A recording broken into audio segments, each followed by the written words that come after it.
Le bien-être et la sexo, bien sûr, c'est sur Europe 1. Vous êtes avec nous depuis 15h pour cette ultime séquence de l'émission.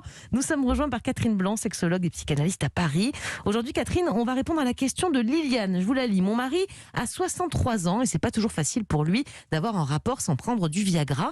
Je sais qu'avec l'âge, ça se complique, mais j'ai l'impression que je ne l'excite plus et ça me vexe un peu, je dois dire. Est-ce que je devrais lui en parler? Catherine, on le sait, le Viagra, à cet âge-là, ça peut être utilisé, pourquoi pas. Ça peut être une béquille comme une autre. Et ce n'est pas inéluctable. Voilà. Mettons pas ça systématiquement chez les hommes. Les hommes peuvent vieillir très tranquillement avec des érections. Il y en a qui n'ont pas besoin, c'est ça, c'est pas obligatoire. Bien en fait, sûr que non, bien sûr. Pourquoi elle le prend pour elle personnellement? C'est une défaillance physique de ce monsieur, elle n'y est pas pour grand-chose en fait.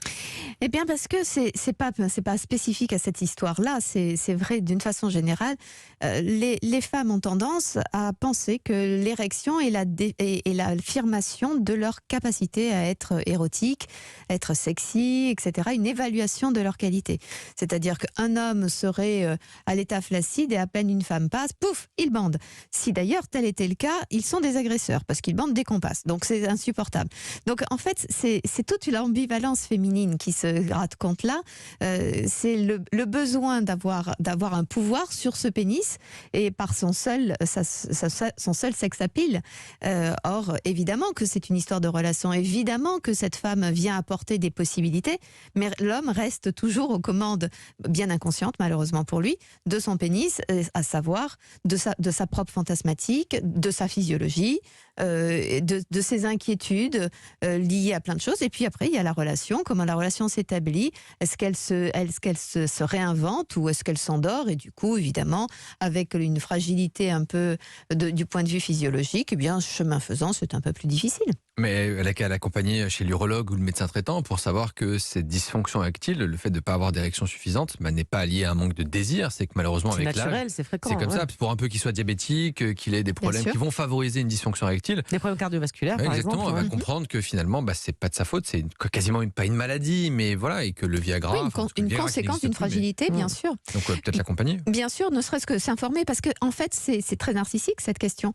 C'est vraiment une fragilité personnelle qui ne peut pas accepter la fragilité de l'autre parce que j'ai besoin, je me suis construite, et certaines femmes sont comme ça, sont construites dans la relation avec un homme qui leur est apparu tout puissant, réparateur d'elles-mêmes, sécurisant pour elles-mêmes, tant socialement, financièrement, sexuellement, par leur désir. Et là, tout d'un coup, quand le bas blesse, eh bien, il y a une idée d'une remise en question personnelle. C'est-à-dire qu'elles ont été sécurisées par le désir, et dès lors que le désir n'est plus, c'est comme si elle avait perdu quelque chose, alors que c'est bien chez lui que les choses se passent ainsi. Et pour la rassurer, d'ailleurs, peut-être il faut aussi lui expliquer que le Viagra, certes, ça met la machine en route, on va dire, mais il faut quand même qu'il y ait un désir au départ. Il faut qu'il y ait un starter, il faut qu'il y ait une étincelle.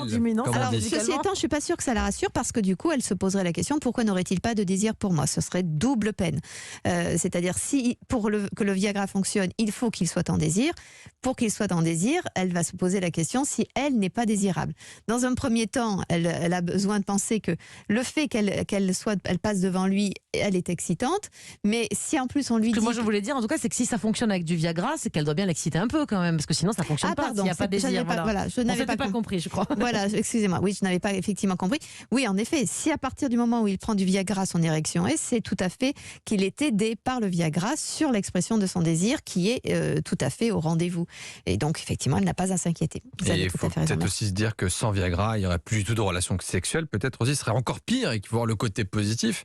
Et je sais pas, elle va pas lui faire un test en lui mettant devant un porno et voir que ça ne marche pas. Non, c'est pas... Vous allez chercher ça. Non, mais je me dis pour se dire que finalement, c'est un problème mécanique en fait, que c'est pas lié à l'excitation, c'est que peu importe la personne qui est en face de lui, c'est juste qu'il peut pas bander parce qu'il a pas de Viagra et qu'avec ça, il peut avoir des rapports sexuels et donc ça me tient à cœur tout ça. C'est heureux, je sens, vous défendez ce monsieur, c'est bien. Mais bien sûr, alors là nous parlons de quelqu'un dont nous supposons une pathologie physiologique à l'origine, bien sûr, de sa prise de Viagra. Maintenant, il y a aussi des hommes qui prennent du Viagra pour aider à une érection, mais il y a une autre problématique qui est plus d'origine psychologique et peut aussi être d'origine relationnelle. Donc ça aussi, ça peut s'interroger. Mais là, nous n'avons parlé que du point de vue du temps qui passe et de la fragilité physiologique qui fait le besoin d'un Viagra. Eh bien, welcome au Viagra et autres substances. Il n'y a pas que le Viagra, mais qui permet effectivement de faire les rendez-vous. Et profitons des rendez-vous plutôt que de mesurer une défaillance. Très bien. Merci beaucoup Catherine pour tous ces conseils et donc à